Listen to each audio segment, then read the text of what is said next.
Hi అండి, సుజాతాస్ కిచెన్కి స్వాగతం. ఈరోజు సుజాతాస్ కిచెన్లో బెల్లం సున్నుండలు ఏ విధంగా తయారు చేయాలో చూపిస్తానండి. బెల్లం సున్నుండలు తయారు చేయడానికి నేను 1/2 కిలో మినపగుళ్ళు తీసుకున్నానండి. దీనిని మనం బాగా వేయించుకోవాలి. మనము స్టవ్ని మీడియం ఫ్లేమ్లో పెట్టుకొని నెమ్మదిగా వేయించుకోవాలి. మనము ఈ మినపగుండ్లని ఈ విధంగా కలుపుకుంటూ నెమ్మదిగా వేయించుకోవాలి. ఈ విధంగా మినప్పప్పుని ఎంతవరకు వేయించుకోవాలంటే మనకి మినప్పగుండు లోపల భాగం అంతా కూడా పచ్చి లేకుండా బాగా వేగిపోవాలండి. ఈ విధంగా వేయించుకున్న తర్వాత మనం 2 మినపగుండ్లను నోట్లో వేసుకొని చూసినట్లయితే మనకి తెలిసిపోతుందండి.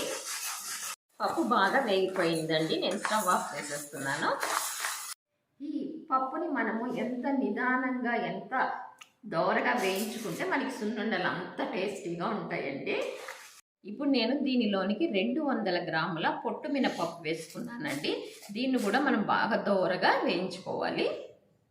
ఈ పప్పుని కూడా మనము స్టవ్ని మీడియం ఫ్లేమ్లో పెట్టుకొని ఈ విధంగా కలుపుకుంటూ దోరగా వేయించుకోవాలి. ఈ పొట్టు మినపప్పును కూడా మనము ఎటువంటి పచ్చి లేకుండా బాగా వేయించుకోవాలి. దీన్ని కూడా మనం నోట్లో వేసుకొని చెక్ చేసుకోవచ్చు.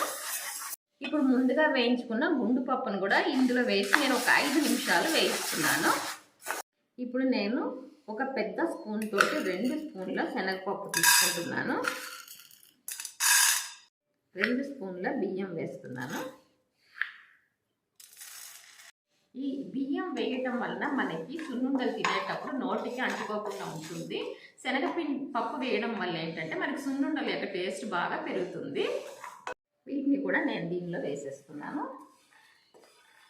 వీటన్నిటిని మనము వీటిలో బాగా కలిసేటట్లుగా మిక్స్ చేసుకోవాలి. వీటిని బాగా చల్లారనివ్వాలి. పప్పులన్నీ కూడా చల్లారిపోయాయండి. వీటిని అన్నిటిని మనం కొద్దిగా మిక్సీ జార్లో వేసుకొని గ్రైండ్ చేసుకోవాలి. కొంతమంది మెత్తగా ఇష్టపడతారు కదండి, వాళ్ళు మెత్తగా గ్రైండ్ చేసుకోవచ్చు. కొద్దిగా గరుగ్గా ఉండాలంటే మీరు ముందుగా తీసేసేయాలి. చూసారా, ఈ విధంగా నేను కొద్దిగా బరకగా పట్టుకున్నాను. ఈ విధంగా పప్పులన్నీ కూడా గ్రైండ్ చేసేసుకున్నాను. నేను ఈ సున్నుండల పిండి తయారు చేయడానికి 500 గ్రాముల మినపగుళ్ళు, 200 గ్రాముల పొట్టుపప్పు తీసుకున్నాను కదండి. ఇవి 2 కలిపి 700 గ్రాములు అయింది. నేను దానిలోనికి 350 గ్రాముల బెల్లం తీసుకుంటున్నాను. కొంచెం తీపి ఎక్కువ తినేవాళ్ళు అయితే కొంచెం బెల్లం కొద్దిగా వేసుకోవచ్చండి. బెల్లం మొత్తం పౌడర్లో కలిసేటట్టుగా మిక్స్ చేసుకుందాము. ఈ విధంగా బెల్లం కలిపిన పిండిని నేను మళ్ళీ జార్లో వేస్తున్నానండి. దీనిని బెల్లం కరిగిపోయే వరకు మనము మిక్సీలో గ్రైండ్ చేసుకోవాలి. ఈ బెల్లాన్ని సున్నుండల పిండితో పాటు వేసి గ్రైండ్ చేయాలండి.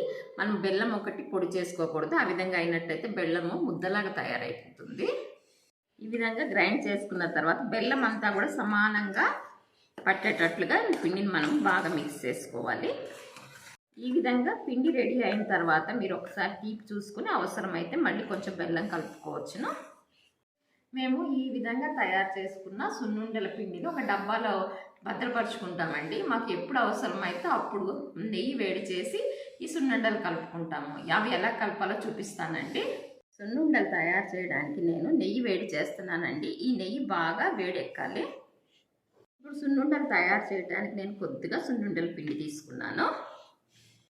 దీనిలోనికి నేను వేడి నెయ్యిని సున్నుండలు చుట్టుకోవడానికి సరిపడగా వేసుకుంటున్నాను.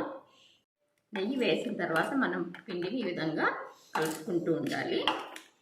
ఈ విధంగా నెయ్యి మొత్తాన్ని పిండిలో బాగా కలుపుకొని ఈ విధంగా మనకి ఉండ అవుతుందో లేదో చెక్ చేసుకోవచ్చండి. ఈ విధంగా చూసారా, ఈ విధంగా ఉండ రావాలి. చూసారా, ఈ విధంగా ఉండ వచ్చేసింది. మనకి సున్నుండలు రెడీ అయిపోయాయి.